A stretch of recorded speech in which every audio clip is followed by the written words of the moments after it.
silence has a sound. Usually, it's peaceful. But in courtroom 4B that Tuesday morning, silence sounded like a guillotine blade waiting to drop. Grant Reynolds thought the sound he heard was victory. He laughed, a cold, sharp bark of amusement, as the gavel came down, sealing a divorce settlement that left his wife, Natalie, with nothing but the clothes on her back. He turned to his mistress, grinning, thinking he had pulled off the perfect heist of a marriage.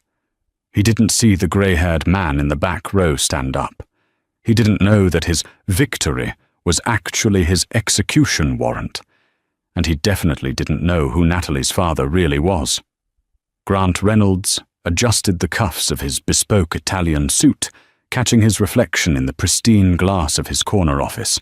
34 years old, Senior Vice President of Sales at Vanguard Logistics, and, as of today, a free man. Or he would be by noon. He picked up his phone, dialing the number he had memorized better than his own Social Security number. "Is it done?" Jessica's voice purred on the other end. She was younger, sharper, and far more demanding than Natalie ever was. Jessica was a shark in Louboutins, the kind of woman who matched Grant's ambition. Natalie? Natalie was a golden retriever, loyal, soft, and ultimately boring. "Heading to court now," Grant said, watching the Chicago skyline. "My lawyer says it's a lock. We have the prenup, we have the evidence of her financial incompetence, and we have the judge. Judge Caldwell hates alimony cases. I'm going to walk away with the house, the portfolio, and the cars. Natalie gets the debt from that failed bakery she tried to start." Jessica laughed. "God, you're cruel. I love it. Dinner at Le Monde tonight to celebrate? I want the table by the window." "Book it," Grant said, ending the call. He grabbed his briefcase. He felt invincible. For 5 years he had tolerated Natalie. She was sweet, sure. She made excellent pot roast and kept their penthouse immaculate. But she lacked vision. When Grant talked about aggressive market expansion or shorting stocks, Natalie would ask about his day or talk about the community garden she volunteered at. She was simple, and Grant had outgrown simple. He had carefully orchestrated this divorce for 6 months. He had moved assets into offshore shell companies under the guise of business expansion. He had manipulated their joint accounts to make it look like Natalie was recklessly spending money, when in reality he was funneling it into an account for Jessica. He had painted a picture of a leeching, incompetent wife and a hard-working, suffering husband. And today, the legal system was going to frame that picture in gold. When he arrived at the courthouse, his lawyer, a shark named Baxter Thorne, was waiting. Baxter wasn't cheap. He cost more per hour than Natalie's bakery made in a month, but he was worth it. "Ready to cut the cord, Grant?" Baxter asked, smoothing his tie. "More than ready. Is she here?" "Inside, sitting with some public defender-looking guy. It's pathetic, really. She didn't even hire a specialist." Grant sneered. "She probably couldn't afford one. I cut her credit cards last week." They pushed open the heavy oak doors of courtroom 4B. The air was stale, smelling of floor wax and misery. On the left side of the aisle sat Natalie. She wore a simple grey dress, her hair pulled back in a messy bun. She looked tired, smaller than he remembered. Next to her sat her lawyer, a young man who looked like he was barely out of law school, fumbling with a stack of papers that looked ready to spill over. "Look at them," Grant whispered to Baxter as they took their seats at the mahogany table. "Lambs to the slaughter." But Grant missed one detail. In the very back row of the public gallery, sitting in the shadows away from the few bored clerks and law students, sat an older man. He wore a tweed jacket that looked 3 decades old, patched at the elbows. He held a flat cap in his hands, his knuckles gnarled with age. He looked like a retired janitor, or perhaps a farmer who had wandered into the wrong building. Grant glanced at him once, dismissed him as a nobody, and turned his attention back to the judge's bench. He had no idea that the nobody in the back row was the only person in the room who actually mattered. "All rise," the bailiff bellowed. Judge Caldwell swept in, his black robes billowing. He was a man known for his impatience. He wanted cases cleared, dockets emptied, and lunch on time. "Case number 490, Reynolds vs. Reynolds," the clerk announced. "Proceed," Caldwell grunted, not even looking up from his file. Baxter Thorne stood up, buttoning his jacket with a flourish. "Your Honor, we intend to prove that the respondent, Mrs. Natalie Reynolds, has engaged in financial infidelity, gross negligence of marital assets, and that under the stipulations of the prenuptial agreement signed 5 years ago, she is entitled to 0 spousal support." Natalie flinched. Grant saw it, a small tremor in her shoulders. He smirked. The young lawyer beside Natalie stood up. His voice was shaky. "Your Honor, my client contends that the prenuptial agreement was signed under duress, and that the financial records Mr. Reynolds is presenting are, well, they're fabricated." Judge Caldwell peered over his glasses. "Fabricated? That is a serious accusation, Counselor. Do you have proof?" The young lawyer shuffled his papers, dropping a page. We have statements from Mrs. Reynolds regarding her spending habits." "Statements are not bank records," Caldwell snapped. Grant leaned back in his chair. This was too easy. For the next hour, Baxter Thorne systematically dismantled Natalie's life. He projected spreadsheets onto the courtroom screens, showing massive withdrawals from their joint accounts. Withdrawals Grant had made, but labeled as Natalie personal. He showed credit card bills for luxury items that Grant had bought for Jessica, claiming Natalie had hoarded them. "Mrs. Reynolds," Baxter boomed, pacing in front of the witness stand where Natalie now sat, trembling. "Did you or did you not sign for a delivery of a diamond bracelet worth $12,000 on the 14th of February?" "I signed for it," Natalie whispered, her voice barely audible. "But it wasn't for me. Grant said it was for his mother." "Objection!" Baxter shouted. "Hearsay. The receipt is in your name. The item was delivered to your home. And yet, you claim poverty?" "I never saw it again," Natalie cried out, tears welling in her eyes. "He took it." "Likely story," Baxter scoffed, turning to the judge. "Your Honor, she is a spendthrift who is now trying to slander a successful businessman to secure a payday she didn't earn." Grant watched Natalie cry. He didn't feel pity. He felt annoyance. "Stop crying and just sign the papers," he thought. "You're embarrassing yourself." Through it all, the old man in the back row didn't move. He sat statue still, his eyes fixed on Grant's neck. If Grant had turned around, he might have noticed that the old man's eyes weren't the watery eyes of a retiree. They were cold, hard flint. The eyes of a man who had stared down wolves. "Mr. Reynolds," the judge addressed Grant, "you are requesting full ownership of the marital home?" Grant stood up, projecting his best, honest executive voice. "Yes, Your Honor. I purchased it. I paid the mortgage. Natalie, she dabbled in hobbies. She never contributed to the household finances in a meaningful way." "I took care of your mother when she was sick," Natalie blurted out from the defense table. "I renovated that house with my own hands." "Order!" Judge Caldwell slammed his gavel. "Mrs. Reynolds, control yourself or I will have you removed." Natalie slumped back, defeated. Her young lawyer patted her arm helplessly. "I've heard enough," Judge Caldwell said, checking his watch. It was 11:45 a.m. "The evidence is overwhelming. The petitioner, Mr. Reynolds, has provided concrete documentation. The respondent has provided tears." Grant felt a bubble of laughter rising in his chest. It was happening. "I am ruling in favor of the petitioner," Caldwell announced. "The prenuptial agreement is upheld. The marital assets, including the property at 450 Highland Avenue, are awarded to Mr. Reynolds. No alimony is awarded. Each party will bear their own legal costs." It was a total wipeout. Natalie was leaving the marriage with nothing but debt.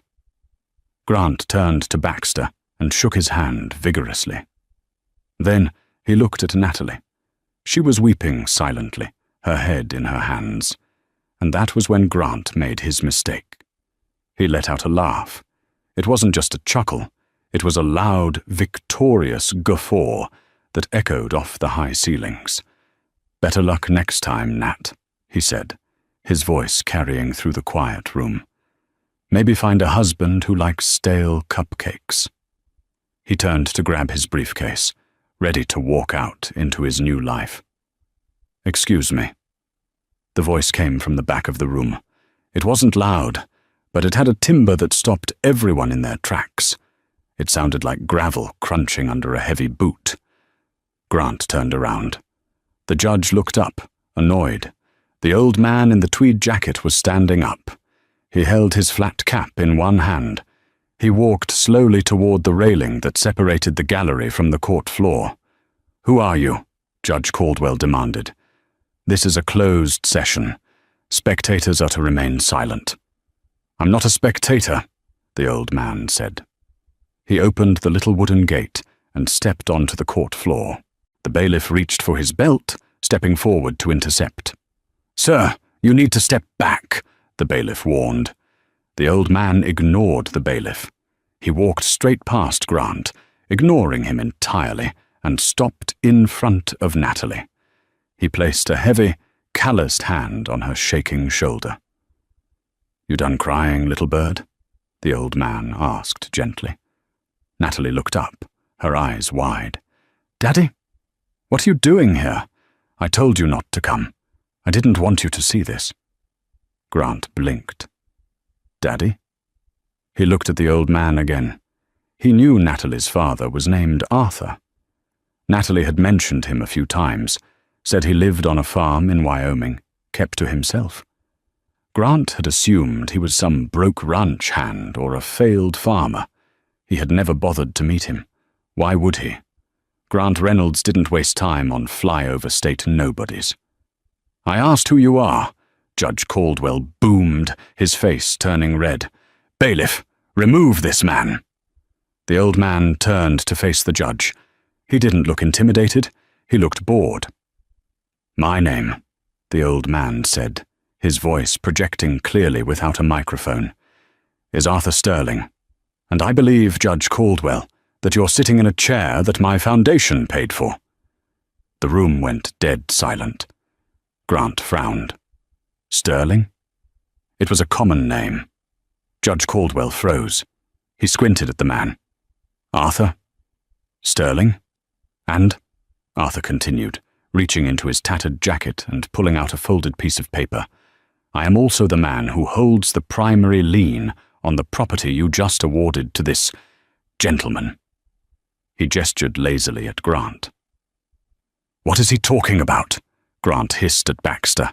Baxter was staring at the old man, his face draining of color. "Grant, shut up." "Why?" "Because," Baxter whispered, his voice trembling, "if that is the Arthur Sterling, we are in very deep trouble." "Mr. Sterling," Judge Caldwell's voice had changed. The arrogance was gone, replaced by a cautious, almost fearful tone. I wasn't aware you were in Chicago, or that you had any relation to this case." "I try to keep a low profile," Arthur said, walking toward the bench. He tossed the folded paper onto the judge's desk. "I prefer my ranch. Cows don't lie, unlike lawyers." He cast a glance at Baxter Thorne, who suddenly looked like he wanted to crawl under the table. "What is the meaning of this?" Grant demanded, his temper flaring. He wasn't going to let some geriatric farmer ruin his moment. "The case is closed. The judge already ruled." Arthur turned to Grant. For the first time, Grant saw the full force of the man. Arthur wasn't tall, but he had a presence that sucked the oxygen out of the room. It was the kind of power that didn't need to shout. "The case," Arthur said calmly, "was decided based on the information provided. Fraudulent information." "Fraud?" Grant scoffed. "Everything I submitted is legitimate." "Is it?" Arthur asked. "You submitted a deed for the house at 450 Highland Avenue. You claimed you bought it." "I did. I paid the down payment." "You paid the down payment on a loan," Arthur corrected. "A loan backed by a guarantor." "Did you ever read the fine print of that mortgage, son?" Grant faltered. He hadn't read it. He just signed where the broker told him to. "The guarantor," Arthur said, "was Sterling Land and Trust." Grant rolled his eyes. "So? That's a bank?" "No." Arthur smiled, a dry, humorless twisting of lips. "That's me." A collective gasp went through the few people in the room. Arthur turned back to the judge. "Your Honor, 5 years ago, I gave my daughter a wedding gift. I quietly backed the loan on their home through my private trust. However, there was a clause in the guarantee agreement. Clause 14A. In the event of marital dissolution initiated by the co-borrower due to infidelity or bad faith, the entire principal balance becomes immediately due, and ownership reverts to the guarantor until the debt is satisfied." Arthur looked at Grant. "You don't own that house, boy. You owe me $1.2 million. Immediately." Grant felt the blood drain from his face.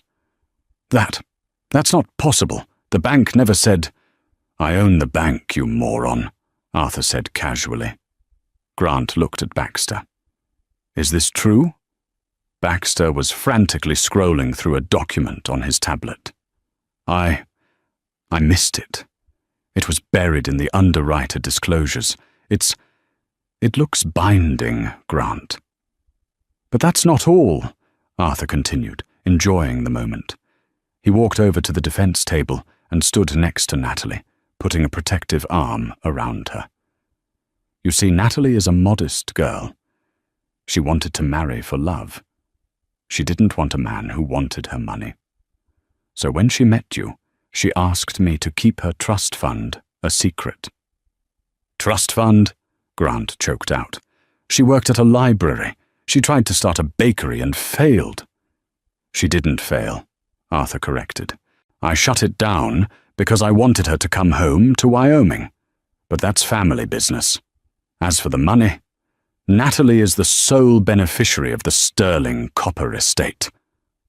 Grant's knees actually buckled. He had to grab the table. Sterling Copper. It was one of the largest mining conglomerates in North America. If Natalie was the heir, she wasn't just rich, she was wealthy. We're talking private jet wealthy.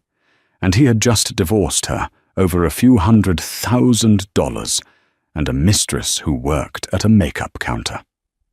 "Now," Arthur said, his voice dropping an octave, becoming dangerous. "You tried to leave my daughter destitute. You mocked her. You laughed at her. You cheated on her." Arthur pulled another document from his jacket. "My investigators have been following you for 3 months, Grant. We have the wire transfers to the Cayman Islands. We have the receipts for the apartment you rented for Miss Jessica Vane. And we have proof that you have been embezzling from your own company, Vanguard Logistics, to fund your lifestyle." Grant's heart stopped. That's a lie." "Is it?" Arthur looked at the back of the courtroom. "Officers?" The doors opened again.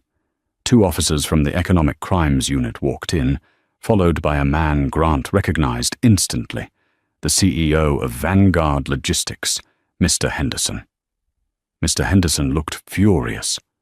"Grant Reynolds," Henderson spat. "You're fired, and I'm pressing charges." Grant looked around wildly. 5 minutes ago, he was a free man, a wealthy divorcee, a winner. Now the walls were closing in. Wait, Grant stammered, looking at Natalie. Nat, baby, please. This is a misunderstanding. I was confused. I still love you. We can work this out. Natalie slowly stood up. She wiped her tears. She looked at the man she had loved for 5 years, the man who had just laughed at her pain.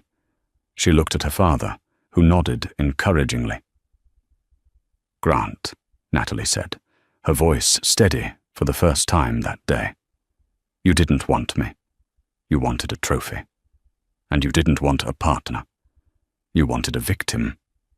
She picked up the divorce decree the judge had signed. You wanted the divorce, she said. You won. Congratulations. Arthur Sterling stepped forward, blocking Grant's view of Natalie. He looked at the police officers. He's all yours, gentlemen. The click of the handcuffs was not the metallic clink Grant had seen in movies. It was a ratcheting, mechanical grinding sound that vibrated up his forearms. It was tight, uncomfortably tight, pinching the delicate skin of his wrists and pressing against the expensive fabric of his bespoke dress shirt. Grant Reynolds, the officer droned, his voice bored, as if he did this 10 times before breakfast. You are under arrest for grand larceny, wire fraud and embezzlement. You have the right to remain silent. Grant couldn't hear the rest. His ears were ringing. A high-pitched whine, like a dog whistle, drowned out the reading of his rights. He looked around the courtroom, his eyes wide and frantic, searching for an exit, a loophole, a reset button. Baxter! Grant screamed, twisting his body, causing the officer to yank his arm up painfully. Baxter, do something! This is insanity! Tell them! Baxter Thorne, the lawyer who had been smirking just 20 minutes ago, was busy shoving papers into his briefcase. He wouldn't even look Grant in the eye. I can't represent you in a criminal case, Grant, Baxter muttered, clicking his briefcase shut. I'm a family law attorney, and frankly, considering you lied to me about your assets and used my firm to facilitate fraud, you'll be hearing from my malpractice insurance provider. Don't call me. Baxter walked out. He didn't look back. The rat was the first to flee the sinking ship. Grant was shoved forward. He stumbled, his polished Italian leather shoes slipping on the linoleum floor. He looked up and saw Mr. Henderson, the CEO of Vanguard Logistics. Henderson was a man Grant had idolized, a man Grant had mimicked. Henderson, Grant pleaded. Arthur Sterling is lying. He's crazy. You know me. I'm your top earner. I brought in the chaotic accounts. I'm the reason our Q3 numbers were up. Henderson's face was a mask of purple rage.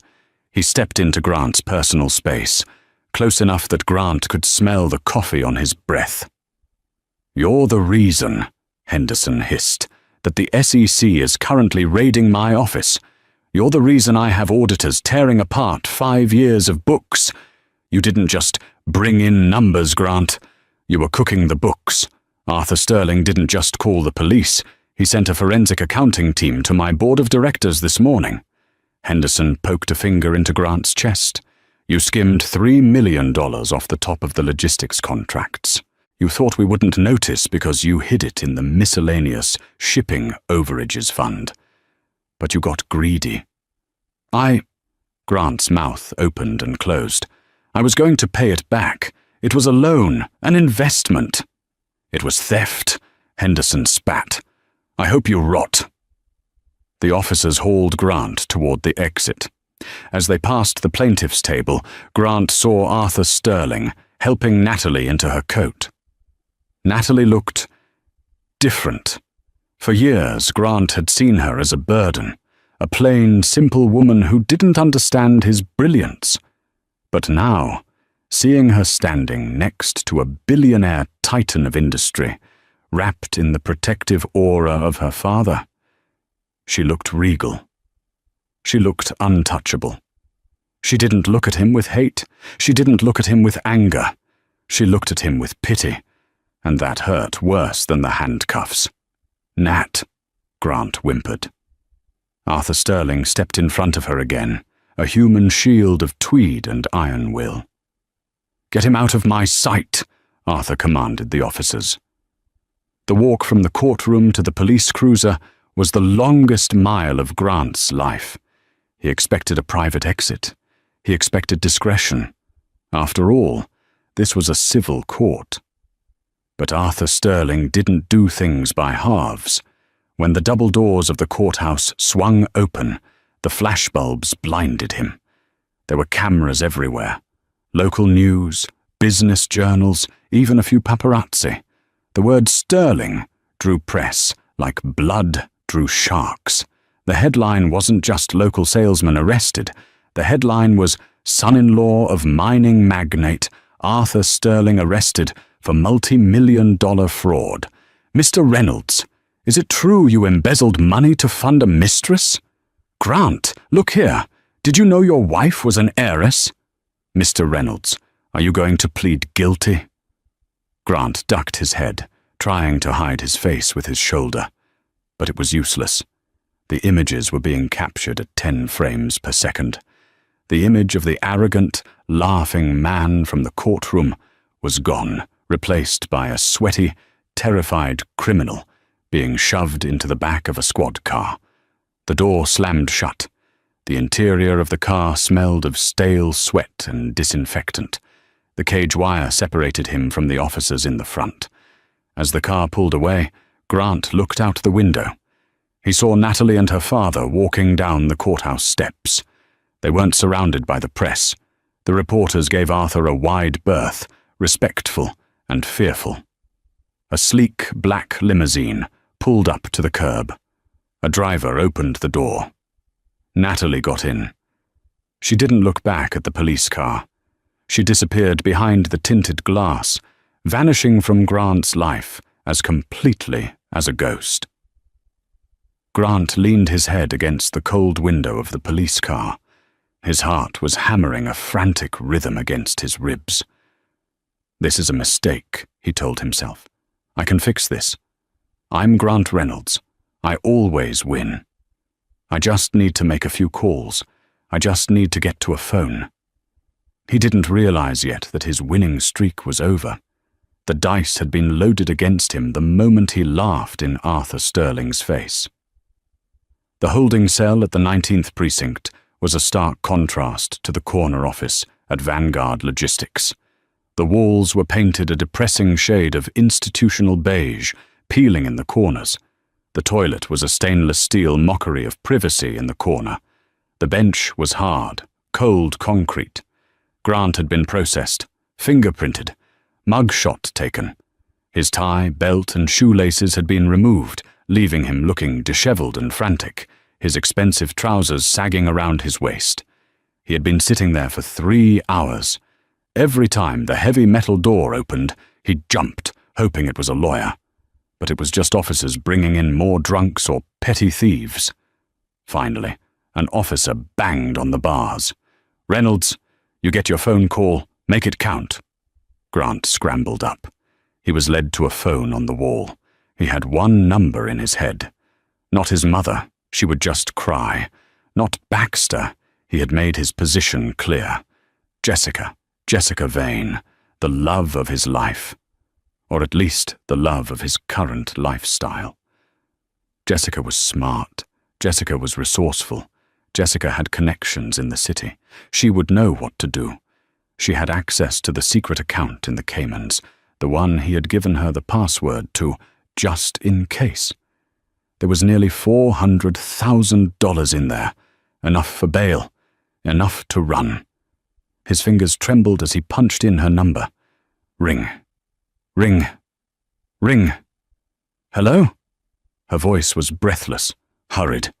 There was background noise, the sound of zippers, the clatter of hard objects. "Jess." "Thank God," Grant exhaled, leaning his forehead against the cold wall. "Baby, listen to me. It's a nightmare. A total nightmare. I've been arrested." "I know," Jessica said. Her voice wasn't warm. It was clipped. "I saw it on the news. TMZ has the video of you being shoved into the car. You look terrible, Grant." "It doesn't matter how I look," Grant hissed. "Listen, you need to get the money. Access the account, the Cayman account. Wire the bail money to the station. I need to get out of here so I can fix this. I need to talk to Henderson." There was a pause on the line. Then, the sound of a suitcase being zipped shut. "Grant," Jessica said, her voice dropping to a tone he had never heard before. It was the tone of a stranger. "I can't access the Cayman account." "What? Why? Did you forget the password?" "No, Grant. I didn't forget the password. The account is frozen." Grant felt the blood leave his head. "Frozen? That's impossible. It's offshore. It's untraceable." "Nothing is untraceable when Arthur Sterling is involved," Jessica said. "I got a call an hour ago from the FBI. They have the account flagged as proceeds of criminal activity. If I try to touch a cent of it, I'm an accessory to embezzlement. They froze everything, Grant. The joint account, the cards, even the lease on this apartment is being contested." "Baby, calm down," Grant pleaded, panic rising in his throat like bile. "We can fight it. I have other assets. I have the portfolio." "You have nothing," Jessica snapped. "I just got off the phone with my lawyer. Do you know who Arthur Sterling is? He's not just rich, Grant. He's have people disappear rich. He's buy the bank that holds your mortgage rich. You went to war with a nuclear power with a water pistol. Jess, please, I need you. I'm in a cell. And I'm at the airport," Jessica said flatly. The world stopped spinning. "Airport? Where are you going?" "Tulum," she said. "My sister is there. I bought a one-way ticket on my own card before they could freeze that too. I'm leaving, Grant." "Leaving? But we're supposed to be together. I did this for us. I got the divorce for us." Jessica laughed. It was a cruel, hollow sound that reminded him, painfully, of his own laugh in the courtroom. "You did this for you, Grant. Because you're a narcissist. I liked the trips. I liked the jewelry. I liked the penthouse. But I'm not going to visit you in federal prison. I'm 26 years old. I have a life to live. And I'm not going to live it as the girlfriend of a broke, convicted felon." "Jessica, don't you dare!" "Goodbye, Grant. Don't call me again. If you do, I'll tell the feds about the safety deposit box you have in Jersey." Click. The line went dead. Grant stood there, holding the receiver, the dial tone buzzing in his ear like a hornet. He stared at the graffiti scratched into the metal casing of the phone. Jessica. The woman he had destroyed his marriage for. The woman he had embezzled millions for. The woman he had thought was his soulmate. She hadn't just left him. She had fled the country within hours of his arrest. "Time's up," the officer said, grabbing Grant's arm. Grant let the phone dangle by its cord. He walked back to his cell like a zombie. He sat on the concrete bench and put his head in his hands. For the first time, the reality of the situation truly hit him. It wasn't just a legal setback. It was a total annihilation. He thought about Natalie. He remembered coming home late from work. Dinner with Jessica.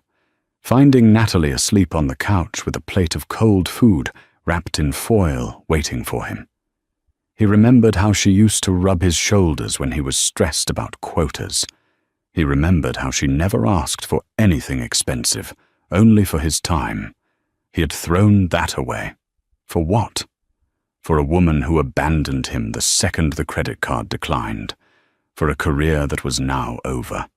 For a reputation that was in tatters. And the worst part? The absolute worst part was the realization of who Natalie really was. He had spent 5 years thinking he was the prize. He thought he was the successful executive carrying the dead weight of a simple, small-town girl. He had looked down on her. He had patronized her. All the while she was sitting on a copper empire. She could have bought Vanguard Logistics and fired him just for fun. She could have bought the penthouse building. But she hadn't. She had lived simply because she wanted a real life. She wanted him to love her, not her father's money. And he had failed that test in the most spectacular way possible. Sterling Copper, Grant whispered to the empty cell. He knew the name. Everyone in business knew the name. It was old money, the kind of money that built railroads and cities. Arthur Sterling was a legend, a recluse who famously despised the glitz of Wall Street. Grant remembered a conversation from 3 years ago. Natalie had asked him, "Grant, if I lost everything, if I couldn't work, if I was sick, would you still stay?" He remembered laughing and saying, "Don't be dramatic, Nat. Of course." But he had been checking his emails while he said it. She must have known then. She must have been testing him. The cell door clanged shut down the hall. Someone was screaming about their rights.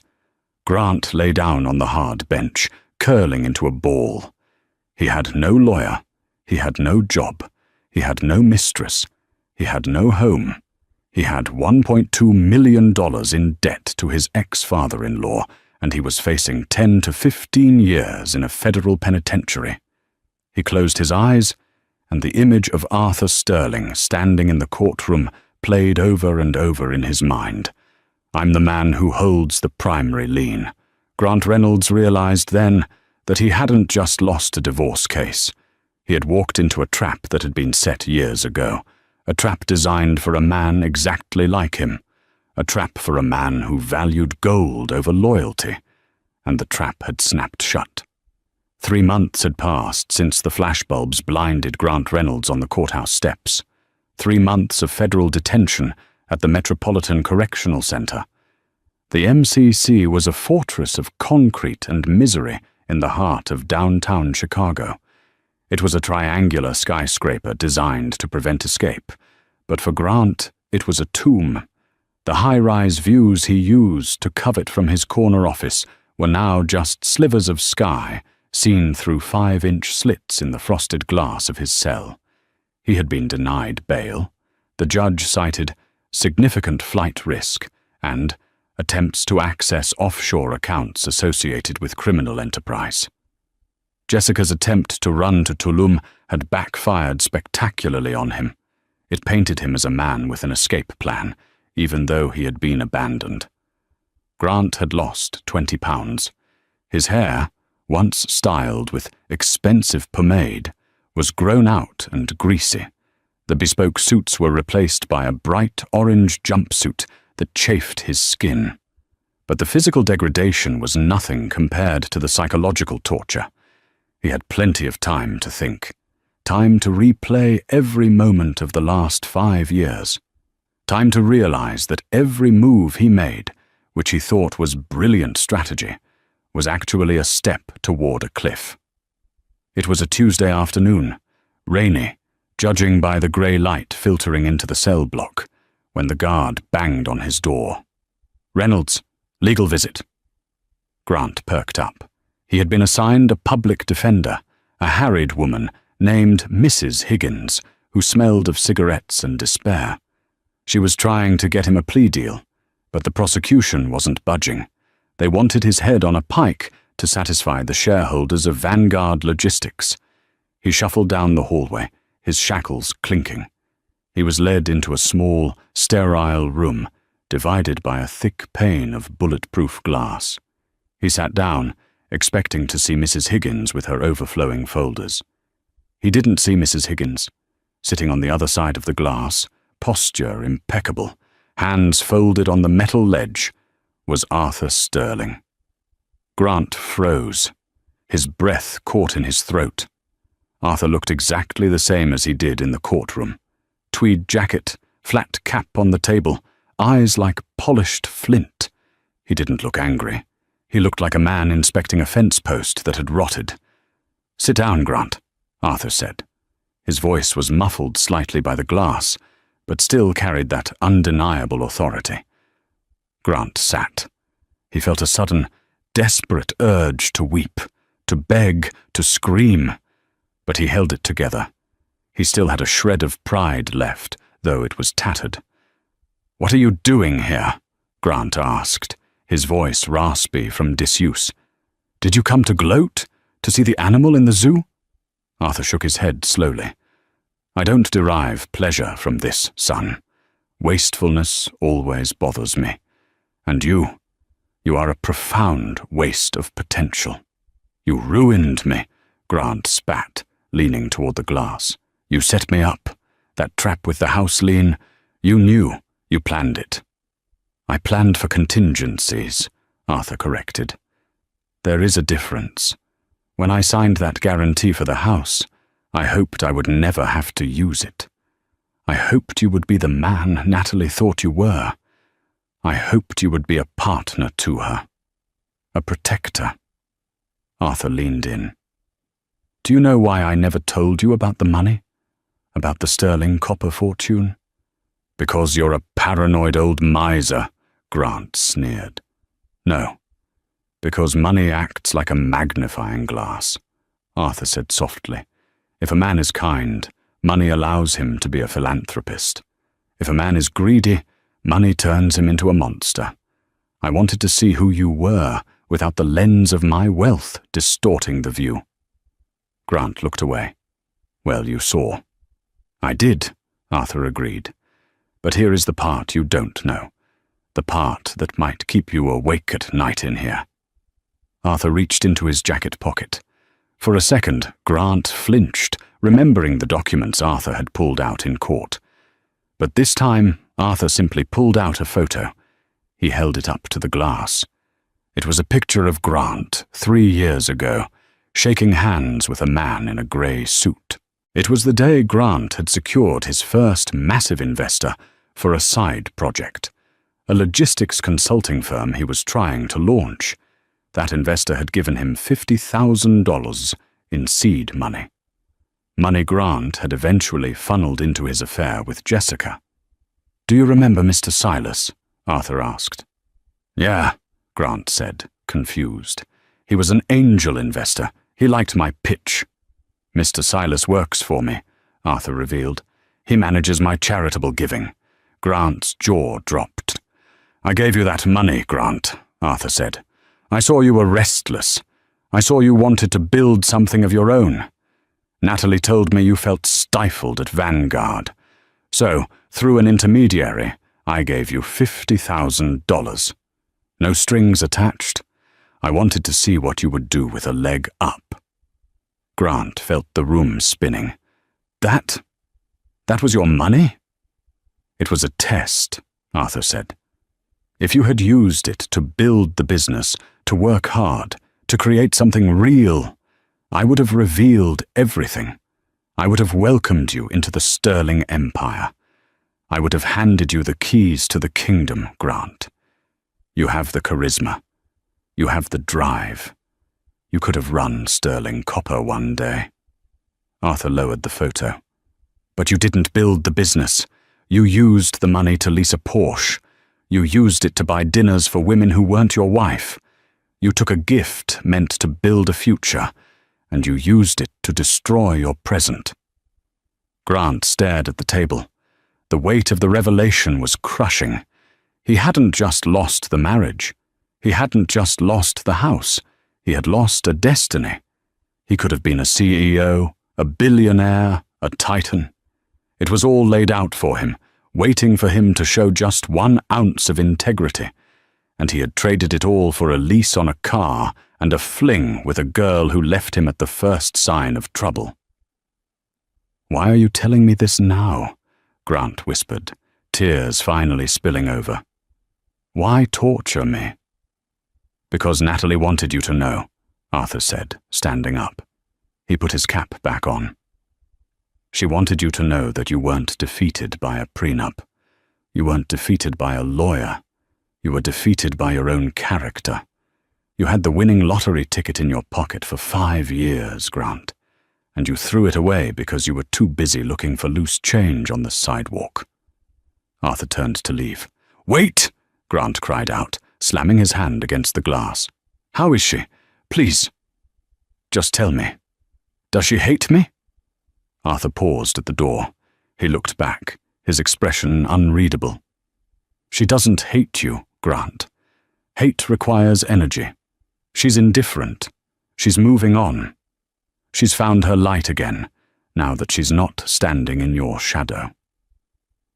The heavy steel door clanged shut, leaving Grant alone in the silence. The echo of the door sounded exactly like the gavel that had ended his life. The seasons had changed in Chicago. The biting wind of winter had melted into the grey slush of early spring, but inside the Federal District Court, the air remained frozen. Grant Reynolds sat at the defense table, his hands clasped so tightly that his knuckles had turned the color of old bone. He looked nothing like the man who had laughed in divorce court 6 months ago. The arrogant tilt of his chin was gone, replaced by a permanent stoop. His hair, once his pride and joy, was thinning and dull, grown out awkwardly over the collar of the cheap, ill-fitting suit his public defender had scrounged up for him. He was 35 years old, but he looked 50. The courtroom was packed. This wasn't the quiet family court affair where he had tried to crush Natalie. This was a federal sentencing hearing. The gallery was filled with grim-faced shareholders from Vanguard Logistics, employees who had lost their bonuses because of his embezzlement, and journalists hungry for the final chapter of the Sterling son-in-law scandal. Grant scanned the back rows again, his eyes darting frantically. He was looking for a flash of blonde hair. He was looking for Natalie. He told himself he wanted to apologize. But deep down, in the dark, honest corners of his mind, he knew the truth. He wanted her to save him. He wanted the woman he had called boring and simple to use her billions to make this nightmare stop. But the back row was a sea of strangers. Natalie wasn't there. She hadn't sent a letter. She hadn't sent a lawyer. She hadn't even sent a curse. She had simply erased him. "All rise," the bailiff bellowed, his voice echoing off the mahogany walls. Judge Holloway entered. She was a formidable woman with steel-grey hair and eyes that had seen every variety of human greed. She took her seat, adjusted her glasses, and looked down at Grant like he was a smudge on a pristine countertop. "Mr. Reynolds," Judge Holloway began, her voice calm and terrifying. "We have heard the statements from the prosecution. We have seen the forensic accounting. You have pleaded guilty to 3 counts of wire fraud, 1 count of embezzlement, and 1 count of money laundering." She paused, letting the charges hang in the air. "In my 20 years on the bench," she continued, leaning forward, "I have seen men steal out of desperation. I have seen men steal to feed their families. But you, Mr. Reynolds, you stole out of hubris. You stole because you believed you were smarter than everyone in the room. You looked at a wife who offered you loyalty, and you saw a stepping stone. You looked at a company that gave you a career, and you saw a piggy bank." Grant flinched. Every word felt like a physical blow. "Your lawyer has asked for leniency," Judge Holloway said, glancing at the exhausted public defender beside Grant. "He argues that this is your first offense, that you have lost your reputation. But I see no remorse in you, Mr. Reynolds. I see only regret that you were caught." Grant tried to stand, to say something, but his legs felt like lead. "Your Honor, he croaked. "Stand up," she commanded. Grant scrambled to his feet, swaying slightly. "Grant Reynolds, for the crimes committed against Vanguard Logistics and the fraudulent financial manipulation of marital assets, I sentence you to 12 years in a federal correctional institution." A gasp went through the gallery. 12 years. It was heavy. It was a lifetime. "You will not be eligible for parole for at least 10 years, Holloway added, hammering the final nail into the coffin. "Furthermore, You are ordered to pay restitution in the amount of $4.2 million. Your wages will be garnished for the remainder of your working life until this debt is paid to the victims and to the Sterling Trust. Bang! The gavel came down. The sound was final. It was the sound of a heavy door slamming shut on the world Grant Reynolds used to know. "Take him away," the judge said, already opening the next file. As the U.S. Marshals moved in, cuffing Grant's hands behind his back, he looked one last time at the doors of the courtroom. He realized then that the silence he had heard when he laughed at Natalie was not victory. It was the universe holding its breath before the strike. 3 weeks later, the transfer. The bus ride to the federal penitentiary in Terre Haute was long and smelling of diesel fumes and unwashed bodies. Grant sat chained to the seat, staring out the window at the passing cornfields. He had no one to call. Jessica Vane had vanished into the wind, reportedly living off the last of her jewelry in a coastal town in Mexico, likely hunting for her next target. His friends from the country club had blocked his number the day the news broke. Baxter Thorne, his shark of a lawyer, was facing his own disbarment hearings and had threatened to sue Grant for unpaid legal fees. Grant looked at his reflection in the bus window. The man staring back was a stranger. He closed his eyes, and the memory played on a loop. The moment in the divorce court, the feeling of invincibility, the laugh. Ha, ha, ha. It was the most expensive laugh in history. He realized now that Arthur Sterling hadn't just beaten him. Arthur had taught him a lesson that would take 12 years to learn. Grant had spent his life chasing gold, never realizing he was already holding a diamond. The bus turned through the heavy iron gates of the prison. The razor wire glinted in the sun. Grant Reynolds, inmate number 89402, stepped off the bus and walked into the shadows. Wyoming. The Copper Creek Ranch, 1,000 miles away, the world was wide open. The sun was just cresting over the jagged peaks of the Grand Teton Mountains, casting a golden glow across the valley. The air here was thin and crisp, smelling of pine needles, damp earth, and sagebrush. Natalie Sterling stood on the wraparound porch of the main ranch house.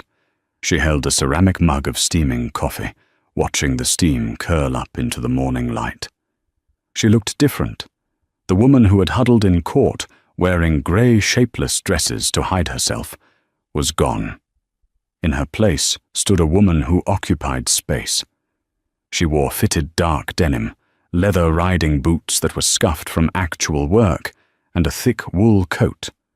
Her hair, which she used to keep in a tight, severe bun because Grant said loose hair was messy, fell in soft golden waves down her back. She took a deep breath, filling her lungs with the clean mountain air. For 5 years, she had felt like she was holding her breath, walking on eggshells, trying to be smaller so Grant could feel big. Now she could breathe. The screen door creaked open behind her. Arthur Sterling stepped out, wearing his usual tweed jacket, looking more like a ranch hand than a billionaire mining magnate.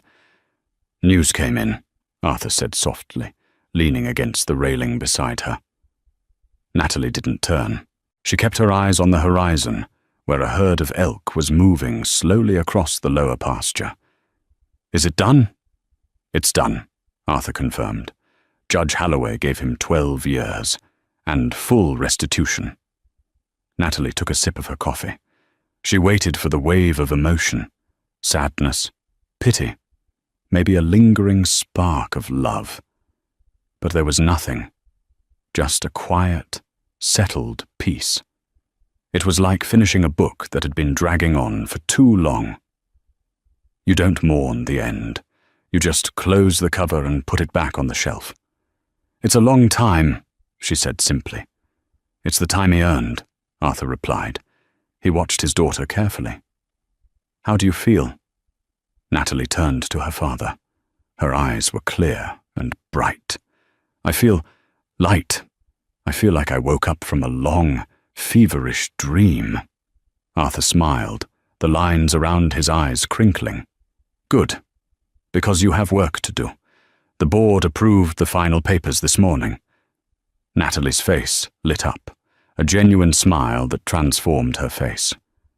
The bakery initiative? The Sterling Culinary Institute for Women, Arthur corrected with a grin. Fully funded. You're the executive director. We're going to open the first 3 locations in Chicago, Denver, and Seattle. You're going to help a lot of women get back on their feet, Nat. It was the dream she had buried. Grant had called her baking a waste of time. He had shut down her little shop. Now she was going to use the empire he coveted to build a legacy that would outlast them all. She would take women who had been discarded, underestimated, and broken, and she would give them a way to build their own lives. I'm ready, Natalie said. I want to start Monday. Monday? Arthur laughed. Take the weekend, sweetheart. Go for a ride. Natalie set her mug down on the railing. Down in the paddock, a black stallion, a magnificent beast named Obsidian, whinnied, sensing her presence. You're right, she said. She vaulted over the porch railing, landing softly in the tall grass, just like she used to do when she was a teenager, before the city and the suits and the lies. Where are you going? Arthur called out, though he already knew. To the ridgeline, she shouted back, breaking into a run. I want to see the view from the top. She ran toward the horses, her laughter carrying on the wind. It wasn't a polite, stifled chuckle. It was a loud, joyous, uninhibited sound that echoed off the mountains. Grant Reynolds was sitting in a 6x8 concrete box, staring at a grey wall. But Natalie Sterling was flying. She kicked the stallion into a gallop, tearing across the open plains of Wyoming, riding toward a future that was finally, completely her own. And that is the story of how Grant Reynolds learned the hardest lesson of all. You never know who is truly sitting in the back of the courtroom. Grant thought he had won the game, but he didn't realize he was playing against a man who owned the board. He chased fool's gold and lost a diamond, proving that arrogance is the most expensive luxury in the world. Natalie didn't just get her revenge, she got her life back, reminding us that sometimes the best revenge isn't hatred. It's thriving without the people who held you back. If you enjoyed this story of karma, betrayal, and justice, please smash that like button. It really helps the channel grow.